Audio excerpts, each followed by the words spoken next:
अब वही कोर्ट है जो संजय सिंह को बेल देता है, तब वो बड़े गाड़ी पे खड़े होकर बोलते हैं कोर्ट का शुक्रगुजार हूं मैं।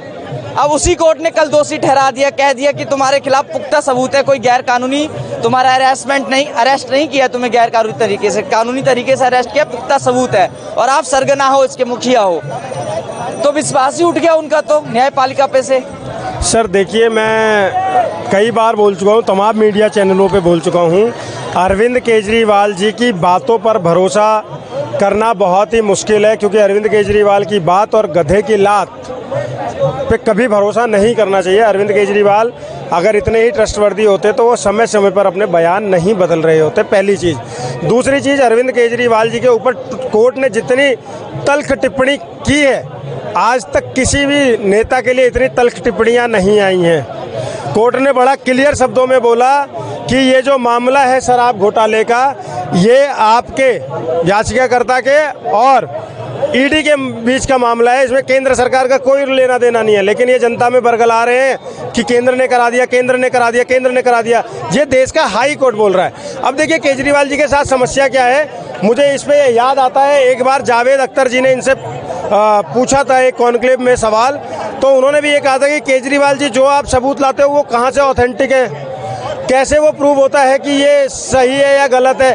केजरीवाल जी उठते हैं, किसी के भी नाम पे एक आरोप लगा देते हैं और उसको लोग सच मान लेते हैं। जबकि जब केजरीवाल जी के बारे में बोला जाता है, ईडी, विपक्ष, आज विपक्ष इसलिए क्योंकि बीजेपी दिल्ली में तो विपक्ष में ही है, तो विपक्ष भी बोल रहा है, बीजेपी भी बोल रही है, देश की जनता भी बोल रही है, आज हाई कोर्ट भी बोल रहा है, राउज एवेन्यू कोर्ट भी आपको इसीलिए जेल भेज रहा है क्योंकि आप भ्रष्टाचारी हो। और लेटेस्ट ये हुआ है कि आपकी पार्टी के कैबिनेट में मिनिस्टर राजकुमार आनंद जी ने आज इस्तीफा दिया, यही कहते हुए वो तो आरोप लगा रहे हैं कि ईडी भेजी गई थी नवंबर में उनके घर। सर वो यही आरोप लगाते रहेंगे, वो यही आरोप लगाते रहेंगे। मतलब कि इसका मतलब तो यही है कि सिर्फ और सिर्फ एक अरविंद केजरीवाल सच्चे हैं और बाकी सारी दुनिया झूठी है। इसका मतलब तो ना कोर्ट पे भरोसा है, ना न्यायपालिका पे भरोसा है, ना किसी संस्था पे भरोसा है, भारत सरकार पे भरोसा, किसी पे भरोसा ही नहीं है, भारत की जनता पे भरोसा नहीं है। अगर हम बोलते तो हमें संघी बोल दिया जाता है। हमें बीजेपी का बयान वायरल हो रहा है केजरीवाल जी का, बड़े मीडिया पे मीम्स बन रहे हैं, बने रहिए आप भी।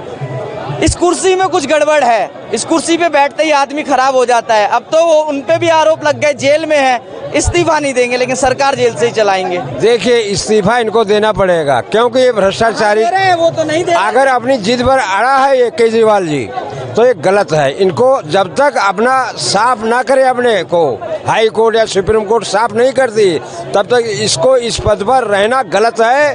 और ये संविधान भी नहीं कहता है कि भ्रष्टाचारी आदमी जेल से सरकार चलाए। इसको शर्म नहीं आती केजरीवाल को, ये भी बात बता रहा हूँ आपको। गुस्सा क्यों है केजरीवाल जी के खिलाफ? पानी बिजली तो मिल रहा था ना, नहीं मिल रहा था? पानी बिजली कुछ नहीं मिल रहा है। हमारे 400 यूनिट का खर्चा है, दे रहे हो तुम 200 यूनिट दे रहे हो आप 200 यूनिट। 200 यूनिट में क्या होता है? 400 यूनिट का खर्चा हो रहा है पब्लिक का, उसका भी डबल बिल कैसे आ रहे हैं बढ़ बढ़ के? कारण है ना ये केजरीवाल को राजनीति आती नहीं, पहली बात। ये IAS जरूर है, RAS हो, कुछ भी हो, पढ़ा लिखा इंसान है, लेकिन इसको राजनीति, नो पॉलिटिक, राजनीति आती नहीं, अपने भाषण बोलता रहता है। जो पॉलिटिक है, बीजेपी जो काम कर रही है आज को देखते हुए बहुत अच्छा काम कर रही है। आज के 30 साल पहले भी शासन था, कांग्रेस का था, 60 साल किया इन्होंने। उस शासन में गरीब को क्या आराम थी, अमीर को क्या आराम थी, ये कोई बता सकता है? अच्छा, फायदा मिलेगा? फायदा नहीं मिलेगा, फायदा मिलेगा बीजेपी को मिलेगा। 400 पार हो जाएगी बीजेपी? हो जाएगी। अच्छा, 400 पार हो जाएगी बीजेपी। लेकिन अब क्या लगता है, क्या भविष्य रहने वाला है आम आदमी पार्टी का? खतरे में लग रही है। आज मंत्री ने भी इस्तीफा दे दिया, एक सांसद पहले ही पंजाब के छोड़ के चले गए। या बिखराव वाली अब नौबत आएगी पार्टी के अंदर, या बिखराव होगा पार्टी के अंदर?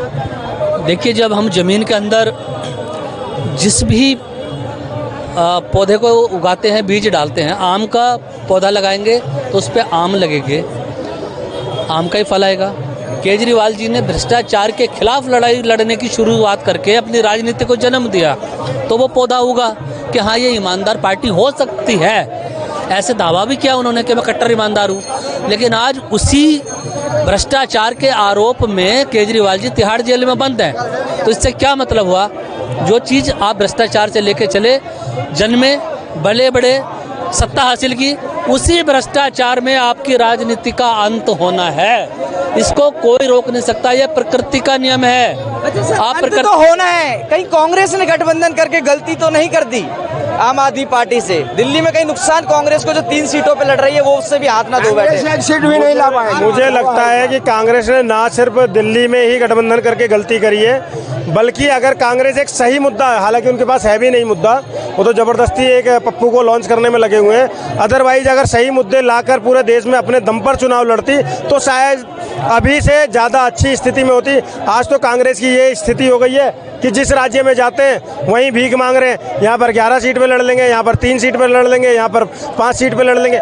इस तरीके से भीख मांगना एक उस पार्टी के लिए जो 200 साल पुरानी पार्टी है, तो कांग्रेस तो अपने आप ही खत्म हो चुकी है सर। अच्छा सर, एक बात और जो लगातार कह रहे हैं क्या बीजेपी में आने के बाद सब बिल्कुल पाक साफ हो जाते हैं? बीजेपी में आने के बाद क्या दाग धुल जाते हैं सबके बीजेपी में आने के बाद? सर देखो, मेरा कहना यही है कि पार्टी का जवाब देश के गृह मंत्री ने और बीजेपी के नेता भी हैं, अमित शाह जी भी पहले दे चुके हैं कि जिनके भी ऊपर में आरोप लगे थे सबकी जांच चल रही है और सबको मिलेगा। सबकी जांच चल रही है और सब उनके ऊपर जब भी आरोप सिद्ध होगा तो उनको, अगर आरोपी होंगे तो वो जेल जाएंगे ही जाएंगे। तो उस पर मैं एक सामान्य नागरिक हूँ, मेरा टिप्पणी करना ज़्यादा बनेगा नहीं। बट हाँ, जो हमें प्रत्यक्ष दिख रहा है, जो जिनके अभी मौजूदा चल रहा है और जिसमें कोर्ट टिप्पणियाँ कर रहा है, नेता तो तमाम लोगों पर करते हैं। अच्छा, माहौल सेट हो गया है बीजेपी के पक्ष में क्योंकि ईडी सीबीआई ने ऐसी कार्रवाई कर दी, वो बोलते हैं। राहुल गांधी ने भी बोला कि बैटिंग करने से पहले ही हमारे प्लेयर जेल में चले जाएंगे तो बीजेपी की जीत निश्चित है। लेकिन ये 400 पार को सुनने में अजीब सा नहीं लगता? बड़ा आंकड़ा है। कैसे करेगी बीजेपी पार? एनडीए कैसे करेगी पार? मैं बता देता हूँ आपको, एनडीए 400 पार इसलिए है और बड़ा आंकड़ा इसलिए नहीं है कि इससे पहले भी एनडीए 350 के आसपास है। ठीक है सर, एक सेकंड सुन तो लो सर, एक सेकंड सुन तो लो।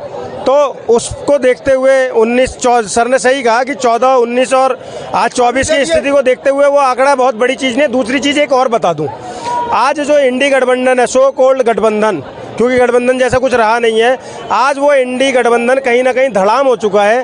प्रथम चरण के चुनाव 7 दिन बाद है सर। अभी तक आप मुझे बता दीजिए, प्रथम चरण के चुनाव 7 दिन बाद है और गठबंधन की कोई एक स्ट्रांग रैली बता दीजिए। अभी तक इनके कैंडिडेट भी डिसाइडेड नहीं है, अभी भी आपस में लड़ रहे हैं। तो और कांग्रेस के 17 से 18 सीटों पर लोगों को कांग्रेस ने टिकट दी और उन्होंने टिकट वापस कर दी कि हम नहीं लड़ेंगे चुनाव। तो ये डर ही तो है। और जब कांग्रेस और देश का विपक्ष पहले ही नतमस्तक हो चुका है तो ये आंकड़ा बहुत बड़ा नहीं है सर। डर तो लगता है बीजेपी वाले पैदा कर देते हैं, वो तो नहीं डरते सर। ऐसे बीजेपी ने भी तो लिया अपने ऐसे नहीं होता है, ये कोई डर नहीं होता है। एक बात बताऊं, जब कांग्रेस की सरकार थी सर, जवाब सुनना, जब कांग्रेस की सरकार थी 2002 दंगों के ऊपर में अमित शाह को, नरेंद्र मोदी जी को आरोपी बनाया गया। सीबीआई उनको बुलाती थी, सिटिंग मुख्यमंत्री थे, सीबीआई उनको बुलाती थी, 10-10 घंटे वो सीबीआई के उसमें होते थे इंटरोगेशन में और वो जवाब देते थे। उन्होंने कभी तरह इनकी तरह नंगा नाच नहीं किया सड़कों पर। और सुनिए, पूरा जवाब ले लीजिए। और पूरी जांच कराई, कोर्ट से बाइज्जत भरी हुए।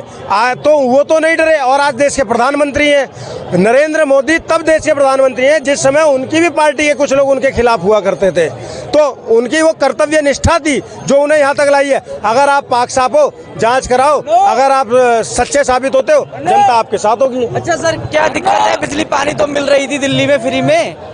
केजरीवाल संबंध पे संबंध उनको निरस्त करे जा रहा था। उसी पार्टी का आदमी प्रधानमंत्री कैलाश गहलोत पहले ही संबंध पे अदालत पहुंच गया। ठीक है, अब इन दोनों में समानता देखिए कि तानाशाह कौन है? तानाशाह केजरीवाल है या मोदी जी हमारे? तानाशाही किसे कहते हैं? तानाशाही इसी को कहते हैं। गुस्से में लग रहे हो केजरीवाल को लेकर? मैं गुस्से में नहीं हूँ, मैं गुस्से में नहीं। कहने का मतलब ये है कि ये तानाशाही केजरीवाल साहब दिखा रहे या मोदी जी दिखा रहे थे। तो सबसे बड़ी बात है, उसको वो ऐसे घर से आए हुए हैं, पढ़े लिखे बेशक हैं, लेकिन एक थैले तमीज नहीं है। उनके गुरु अन्ना हजारे जी ने खुद कहा था, ये शराब जैसी नीति को लेके आया जिससे समाज खराब हो जाता है, आदमी की बुद्धि भ्रष्ट हो जाती है। इसे और कोई स्कीम नहीं मिली थी।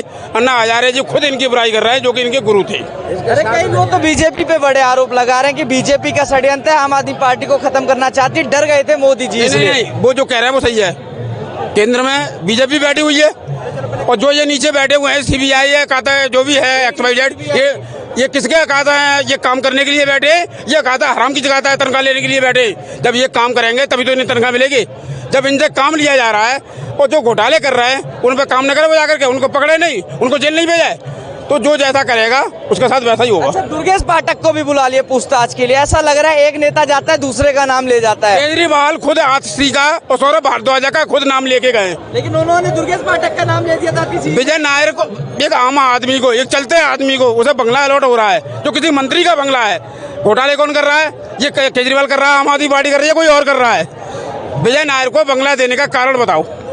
अच्छा ठीक है, विजय नायर पे बड़े आरोप लग रहे हैं। दिल्ली की 7 सीटें हैं। मैं अब लोकसभा चुनाव पे आ जाता हूं क्योंकि 1 महीना हो गया है लगभग केजरीवाल से बाहर नहीं निकल पा रहे, एक अलग ही सियासत चल रही है। 7 सीटें हैं, बीजेपी को क्यों पड़ गया? 6 उम्मीदवार बदलने पड़ गए, क्या कमजोर थी क्या दिल्ली में? 7 सीटें थी तो पुराने उम्मीदवारों पे क्यों भरोसा नहीं जता पाए? नहीं, इसका जवाब बहुत सिंपल है सर। एक मिनट मैं दूंगा। ये आप दिल्ली के सांसदों की बात कर रहे हैं। बीजेपी ने 3 स्टेटों के मुख्यमंत्री बदल दिए, जो कि वो कई सालों से, कई कहते हैं 3-3 4 बार रह चुके।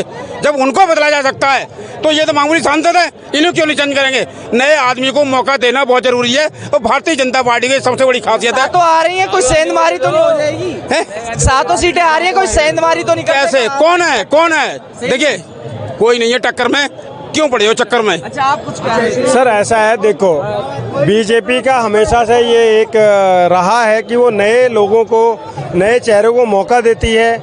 हमेशा एक बीजेपी कोई सी एक परिवार की पार्टी नहीं है। बीजेपी जो जनसंघ बना था ना, वो भारत के लोगों से बना था और आज भी बीजेपी उसी अपनी विचारधारा पर चलती है। किसी एक परिवार की बपौती नहीं है वो पार्टी। बाकी देश के अंदर में जितनी भी पार्टियां हैं कि अपने परिवार की बपौतियां ही हैं, तो बीजेपी के अंदर में ये है।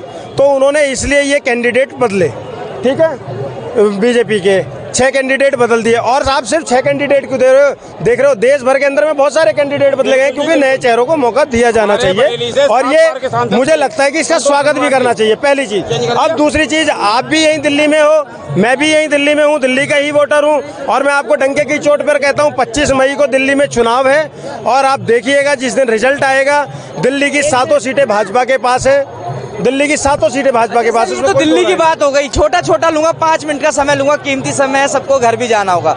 सर, उत्तर प्रदेश से रास्ता होके गुजरता है, बताते मुख्यमंत्री का, प्रधानमंत्री का उत्तर प्रदेश से प्रधानमंत्री का होके गुजरता है उत्तर प्रदेश से। लेकिन लगता है जो बीजेपी इस बार, बीजेपी जो किला बनाया है उत्तर प्रदेश में लगातार 2014 से शुरू किया गया, वो लगातार बना हुआ, उस किले में क्या इस बार अखिलेश यादव कोई सेंधमारी कर पाएंगे कांग्रेस के साथ मिलकर? नहीं कर पाएंगे। आप सुन लो, आपके कैमरे के माध्यम से बता देता हूँ, उत्तर प्रदेश में 70 से लेके 75 सीटें तो पक्का बीजेपी है, उसमें कहीं 2 राय नहीं है। 2, 4, 5 सीटों की मैं कहता नहीं, लेकिन 70 से 75 की सीटें बीजेपी की हैं और वो है। आपने भविष्यवाणी कर दी, समाजवादी पार्टी की एक भी सीट नहीं है, सारी की सारी सीटें जकाता बेकार हो जाएंगी इनकी। आपके 1-2 बीएसपी को मिल जाए ना, बात खत्म है आपके। आपका भविष्य खतरे में कह रहे हैं? किसका? ये कह रहे हैं आपका भविष्य खतरे में। मेरा भविष्य खतरे में है, बताओ। एस्ट्रोलॉजर है ये भाई सब कह रहे हैं अपना मेरा भविष्य कैसे? अच्छा, आपने कहा कितनी सीटें आ रही हैं सपा की? चलो ये बता, आप ही बता दो कितनी सीटें रोक पाएंगे बीजेपी के? बाहर इंडिया गठबंधन आ रहा है। कैसे आ रहा है इंडिया गठबंधन? पब्लिक सपोर्ट कर रही है ना इस चीज को। कर रही है पब्लिक, तो देखो बीजेपी का नाम ले रही है। ऐसा है ना, यहाँ पर लिमिटेड लोग होते हैं, ठीक है, लिमिटेड लोग होते हैं, सब अपनी अपनी राय देते हैं, ठीक है। लेकिन जिस हिसाब से इंडिया गठबंधन को सपोर्ट मिल रही है ना, उस हिसाब से मेरे को लगता है कि इस बार राहुल गांधी 400 पार का नारा नहीं है, 400 पार का नारा तो सिर्फ एक फेक नारा है। क्यों? अब एक बात बताओ, अभी 2 दिन पहले पेपर में न्यूज़ आई थी, सांसद उसको कांग्रेस पार्टी का कोई नेता था, उसने बताया था कि कोई भी अगर हमारी टीम, इंडिया की टीम ऑस्ट्रेलिया से खेलने जाती है तो पहले से पहले बोल देंगे हम 400 स्कोर खड़े कर देंगे, 400 हम जीत गए। तो ये सब क्या है? 400 पार अब की बार। अच्छा एक मिनट दोस्त एक मिनट सुनो। 400 पार जब पेपर देने जाते हो तो 33 नंबर पे पास हो गए, उम्मीद तो 100 की लगा के जाओगे ना, तभी तो 95 आएंगे, कभी तभी तो 70 आएंगे, तभी तो 80 आएंगे। उम्मीद लगाई जाती है, उम्मीद है ना, थोपा नहीं जाता है, थोपा नहीं जाता है ना, थोपा नहीं जाता है। अरे सुनो, हमने थोप दिया है 400 पार। यहीं पर 4 जून को आके मेरे से लड्डू खा के जाना। और अगर कांग्रेस जीत गई कांग्रेस की अगर सरकार बन गई मैं सर मुंडवा लूंगा। बोलो आप मुंडवाओगे?